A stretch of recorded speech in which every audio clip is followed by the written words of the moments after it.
Who? The A Method for Hiring by Geoff Smart and Randy Street. Picture this. Nate Thompson, CEO of SpectraLogic, staring at his phone on what's supposed to be a family ski trip. His wife and kids are outside in the fresh Vail powder, and he's stuck inside, practically chained to his laptop. For 4 hours every morning of their vacation, he's doing the work of people he hired, but really shouldn't have. Sound familiar? Here's the thing about Nate. He's brilliant. He's driven. He built his company from scratch. But he has one problem that's quietly destroying everything he's worked for. And it's not what you'd expect. It's not his strategy, not his product, not even his market. It's his people. Or as the authors of today's book would put it, he has a who problem. This book, Who? The A Method for Hiring, written by Geoff Smart and Randy Street, has become something of a secret weapon in the business world. It's sold millions of copies and been translated into dozens of languages. But here's what really matters. It's transformed the careers and fortunes of the people who actually use it. Smart and Street run a consulting firm called GHSMART, where they've spent decades advising billionaires and Fortune 500 companies on exactly one thing: how to make better people decisions. They've conducted over 1,300 hours of interviews, analyzed thousands of case studies, all to crack the code on hiring. And what did they discover? Your success in life, whether you're building a company, leading a team, or even just hiring a nanny, isn't determined by what you do. It's determined by who you have beside you. By the end of today's journey, you'll have a simple, practical framework that can save you millions of dollars, countless hours of frustration, and maybe, just maybe, give you back your vacations. This isn't just about hiring. It's about learning to see people for who they really are, and that's a skill that will serve you for the rest of your life. Remember that classic I Love Lucy episode? Lucy and Ethel are working at a candy factory, wrapping chocolates on a conveyor belt. At first, it's easy. But then, the belt speeds up. And speeds up again. Soon chocolates are flying past them, and they're stuffing them in their mouths, down their shirts, anywhere they can hide them. Then the supervisor walks in, sees an empty belt, and congratulates them on their great work. "Speed it up," she yells to someone in back. Now you could look at that situation and say the factory has a conveyor belt problem. A what problem? But that's not it at all. The supervisor had a Lucy problem, a who problem. This is the heart of the entire book. The most important decisions we ever make aren't about what we're going to do, but about who we're going to do it with. You can have the greatest strategy in the world, the most revolutionary product, but if you have the wrong people executing it, you're destined to fail. The reverse, also true. With the right people, even a mediocre strategy can turn to gold. Here's where it gets interesting. The legendary management guru Peter Drucker once estimated that managers have a hiring success rate of only 50%. Think about that. It's literally a coin flip. For every great hire, there's a disaster that costs a fortune. The authors' research found that the average hiring mistake costs 15 times the employee's salary. So someone making $100,000 who doesn't work out, that's a $1.5 million mistake. Nate Thompson, our CEO from earlier, estimated his early hiring mistakes cost his company as much as $100 million in lost value. And it's not just about money. It's the reason you can't sleep at night, the reason you can't take that vacation. So why are we so terrible at this? Why is hiring such a massive blind spot? The authors say it's because most of us practice what they call voodoo hiring. These are 10 common, gut-driven methods that feel right, but almost always lead to disaster. Let me introduce you to some characters you might recognize. There's the art critic. This manager thinks they can just read people. They trust their gut after a short chat. But here's the problem. Job candidates are great actors, and a short interview is their stage. Then you have the sponge. This person has everyone on the team interview the candidate, hoping to gather tons of information. But without a plan, everyone asks the same superficial questions. 6 different people might spend 10 minutes each asking about the candidate's skydiving hobby, and you learn nothing about whether they can actually do the job. There's the prosecutor, who tries to trip candidates up with trick questions. Why are manhole covers round? These questions might find you the cleverest person, but cleverness isn't the same as competence. On the flip side is the suitor, who spends the entire interview selling the candidate on the company without ever actually assessing them. They fall in love with the resume and forget to interview the person. As one CEO bluntly told a fired executive, "Look, I hired your resume. Unfortunately, what I got was you." And of course there's the animal lover, who relies on their favorite pet question. If you could be any animal, what would you be? The authors are clear. These questions are utterly useless. All of these voodoo methods share one fatal flaw. They assume that assessing a human being is easy. They rely on gimmicks, gut feelings, and shortcuts. But the truth is, it's hard to see people for who they really are. So what's the alternative? The authors present a simple 4-step process called the A method for hiring. The goal? Stop hiring B and C players and start consistently hiring A players. What's an A player? It's not just a superstar, it's the right superstar. The authors define it with mathematical precision. An A player is someone who has at least a 90% chance of achieving outcomes that only the top 10% of possible candidates could achieve. Let that sink in. You're not just looking for someone who can do the job. You're looking for someone who has a 90% chance of knocking it out of the park. The A method is the system for finding them. It has 4 steps: scorecard, source, select, and sell. Let's start with the first and perhaps most important step, the scorecard. Before you even think about looking for someone, you have to define what success looks like. The number one reason for hiring mistakes is being unclear about what you actually want the person to accomplish. A scorecard isn't a job description. Job descriptions are boring lists of activities and responsibilities. A scorecard is a blueprint for success. It has 3 parts: the mission, the outcomes, and the competencies. The mission is a short, simple summary of why the job exists. Not corporate gobbledygook, but plain language. For a vice president of sales, it might be, double our revenue in 3 years by signing large, profitable contracts with industrial customers. That's it. Everyone knows the goal. Next comes outcomes. This is where the magic happens. Outcomes are specific, measurable results the person must achieve. Instead of manage sales team, an outcome would be grow revenue from $25 million to $50 million by the end of year 3. Instead of oversee marketing, it's launch a new marketing campaign within 180 days that generates 1,000 new leads. Outcomes are powerful because they're objective. You either achieve them or you don't. This clarity does 2 things. First, it scares away B and C players who know they can't meet such a high bar.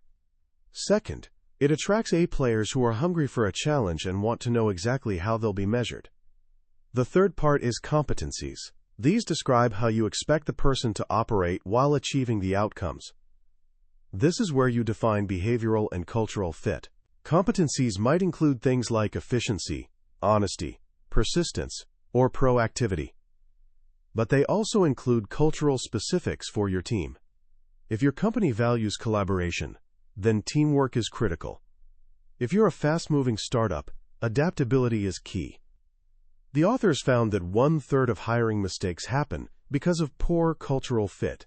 A brilliant salesperson who demoralizes the rest of the team is not an A player. The scorecard forces you to avoid a classic trap, hiring the all-around athlete. This is the candidate with the impressive resume who seems like they can do anything. But the truth is, most jobs don't need a generalist. They need a specialist. As Nick Shabraja, CEO of General Dynamics, said, success comes from having the right person in the right job at the right time with the right skill set for the business problem that exists. A scorecard forces you to define that specific problem so you can find the specific person to solve it. Once you have your scorecard, you're ready for step 2, source. Where do you find these A players? The authors are blunt. Posting job ads is terrible. It generates a tidal wave of resumes, but rarely the right ones. The single most effective method, mentioned by 77% of successful leaders they interviewed, is simple: referrals. Talented people know other talented people. The key is being systematic and relentless in asking your network for names. Patrick Ryan, founder of Aon Corporation, built a $13 billion company with a simple question he asks everyone he meets: who are the most talented people you know that I should hire? He doesn't just ask when he has an opening, he's always sourcing. He keeps a running list and makes it a habit to call a few new people every week just to build relationships. When a position opens up, he's not starting from scratch. He has a warm list of incredible candidates ready to go.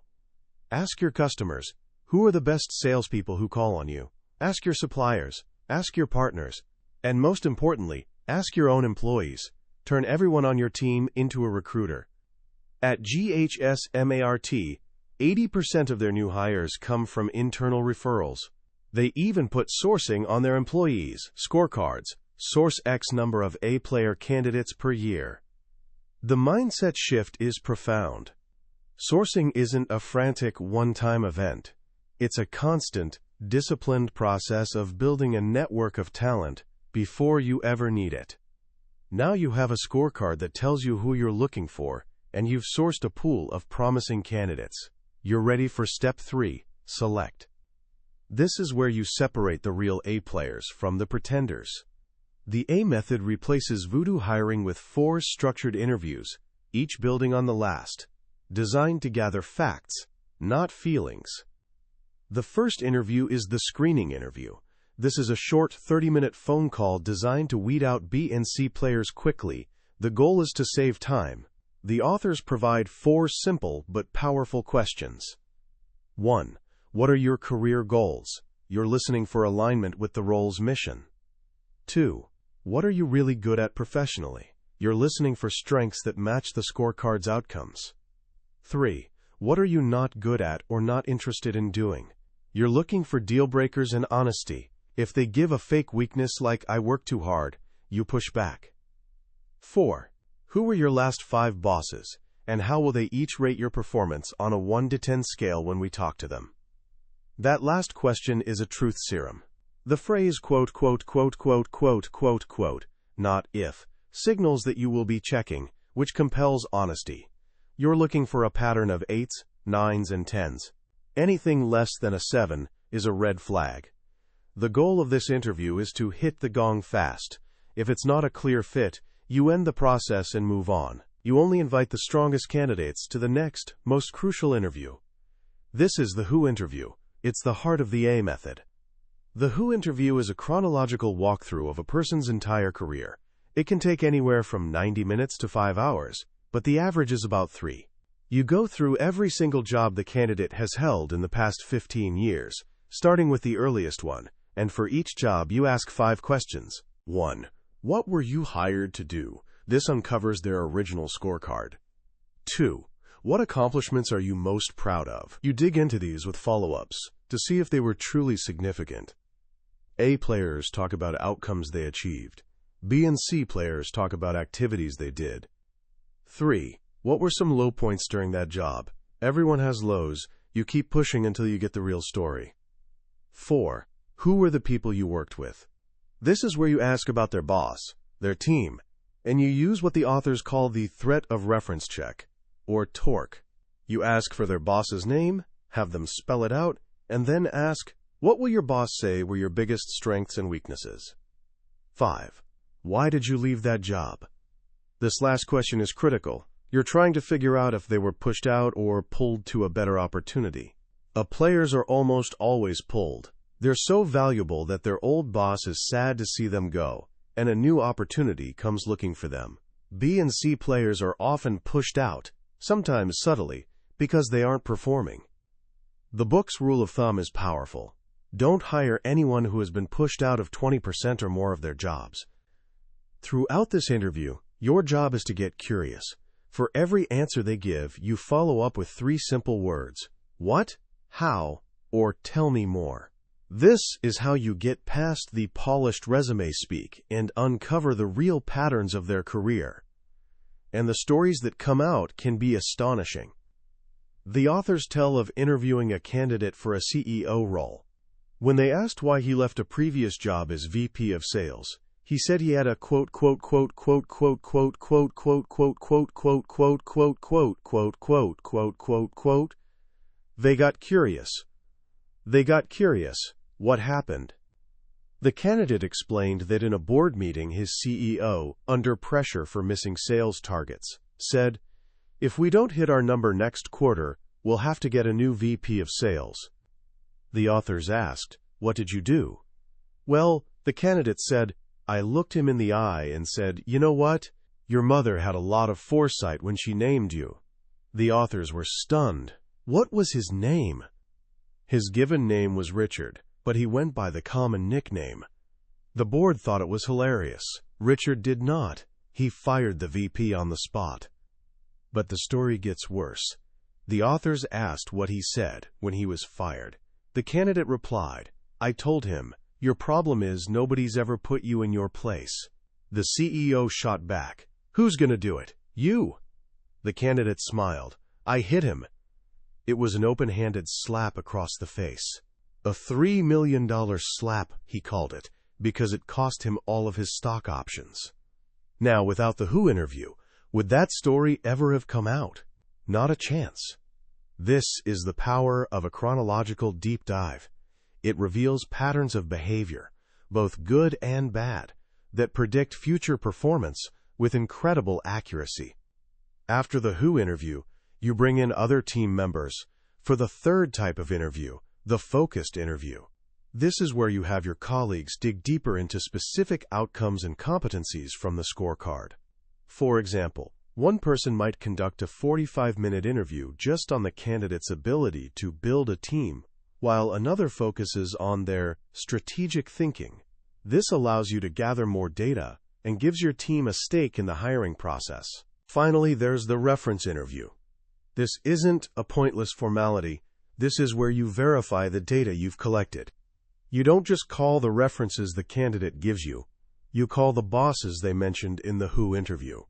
And you ask them the same kinds of questions. What were their biggest strengths? What were their biggest areas for improvement back then? That little phrase, "back then," makes it easier for references to be candid. You also test what you learned. You can say, "The candidate mentioned that he struggled with being disorganized in that job. Can you tell me more about that?"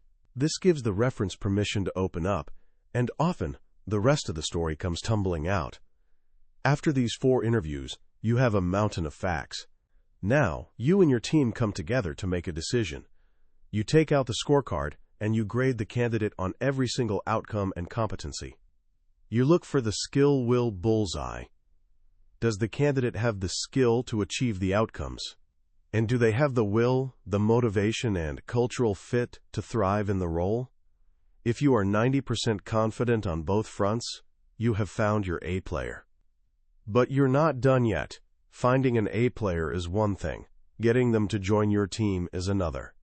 This brings us to step 4, sell. Losing your perfect candidate at the last minute is heartbreaking. The authors say selling isn't a one-time event. It's a process that happens throughout the hiring journey, but it intensifies once you decide to make an offer. They break it down into the 5 F's of selling: fit, family, freedom, fortune, and fun. Fit is the most important. This is where you connect the dots for the candidate. Here is our company's mission. Here are the outcomes we need to achieve. And here is why your unique talents are the perfect fit to help us get there. You're showing them they are the missing piece of the puzzle. Family acknowledges that a job change is a life change. You need to sell the candidate's entire family. What are their concerns? If it's a relocation, show them the best schools, the best neighborhoods. The authors tell a wonderful story about a candidate whose family was hesitant to move to Austin, Texas. The CEO's assistant put together a care package that included a video of families water skiing on the local lake and 2 cowboy boots stuffed with tequila and concert tickets. The family was sold, and the candidate accepted. Freedom is about autonomy. Players hate being micromanaged. You need to sell them on the fact that you will trust them, give them space to operate, and judge them on their results, not on how they get there. Fortune is about the financial package. But it's not just about salary, it's about showing them the long-term financial upside. The best way to do this is to link their compensation directly to the outcomes on their scorecard. When you achieve these results, you will earn this reward. It aligns everyone's interests. And finally, fun. Work should be enjoyable. You need to sell them on the culture, the people, and the environment. You want them to feel that this is a team they will genuinely love being a part of. By focusing on the 5 F's that matter most to that specific candidate, you can overcome their concerns and seal the deal. One of the most inspiring stories in the book is about Bill Koch, an oil and gas magnate who decided to compete in the 1992 America's Cup, the world's most prestigious sailing race. He wasn't the best sailor. His team was a massive underdog. Vegas gave them 100-to-1 odds against winning. But Koch knew something about building teams. He created the equivalent of a scorecard for every position on the boat, focusing on 3 things: talent, teamwork, and attitude. He rated every sailor on a 1 to 10 scale. He ended up cutting 2 of the best sailors in the world because they had a bad attitude. He understood that a toxic superstar is not an A player. He then organized the team to minimize each person's weaknesses and maximize their strengths. The guy who couldn't dribble on his college basketball team was told, "You don't dribble, you set screens and get rebounds." Koch applied the same logic to his sailing crew. Each person had a highly specialized role they were exceptional at. In the final race, they were neck and neck with the heavily favored Italian team. As they approached the finish line, an eerie calm came over the boat.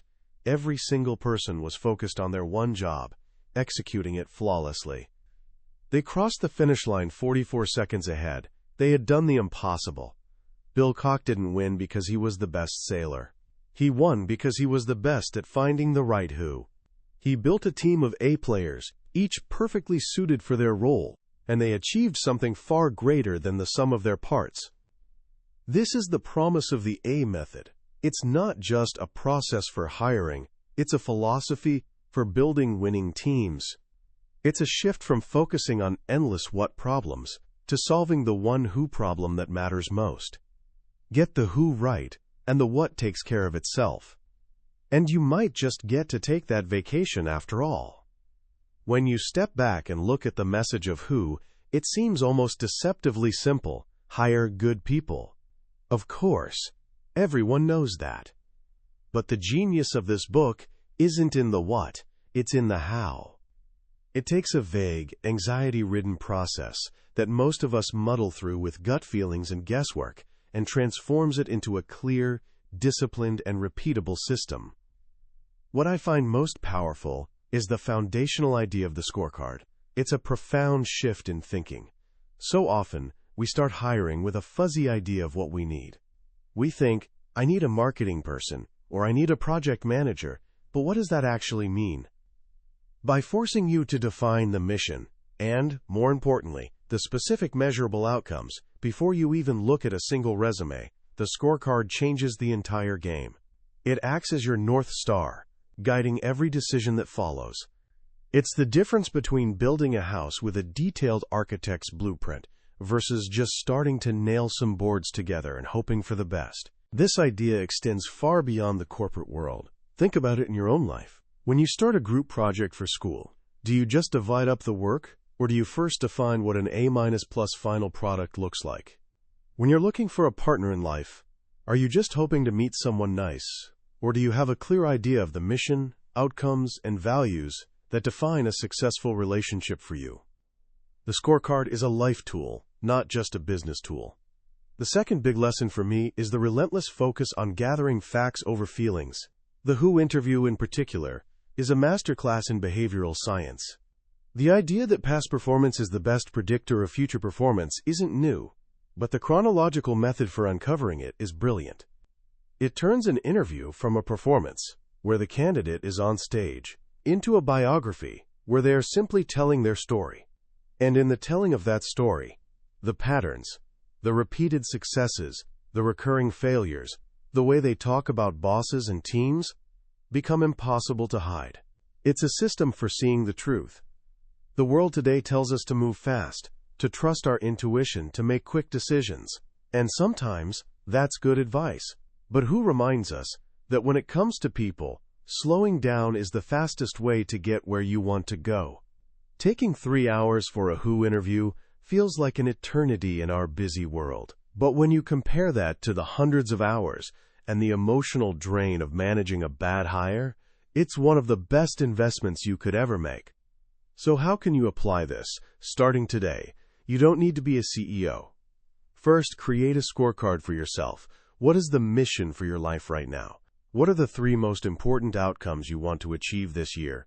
And what are the core competencies, the values and behaviors that will help you get there? Getting that clarity is the first step to becoming your own A player. Second, start practicing the sourcing mindset. The next time you meet someone impressive, someone you admire, don't just let the moment pass. Ask Patrick Ryan's question: who are the most talented people you know? Start building your own personal network of talent. You never know when you'll need it. Finally, get curious. The next time you're in a conversation where someone makes a general statement, "It was a great project," or "It was a tough situation," don't just nod. Ask, "What made it great? How was it tough? Tell me more." Practice digging for the facts beneath the surface. This is the core skill of the A method, and it's a skill that will make you wiser in every area of your life. That was a summary of Who, the A Method for Hiring, by Geoff Smart and Randy Street. We've covered the essential framework today, but I have to be honest with you. A summary can only ever be a map. It can't replace the journey of exploring the territory for yourself. The real power of this book is in the small details, the dozens of stories, and the practical step-by-step guides that bring these concepts to life. This summary is designed to give you the tools to decide if this book deserves your time. If anything we've discussed has sparked a sense of recognition or possibility in you, I encourage you to pick up a copy. Reading it isn't just about learning a new technique. It's about fundamentally changing the way you build teams and, ultimately, the way you build your future. The link to the book is in the description below. Also, if you found this journey valuable, please take a moment to click that like button and subscribe to the channel. That way you won't miss our next exploration into another life-changing book from the billionaire's bookshelf. Thank you for joining me, and let's continue to grow together.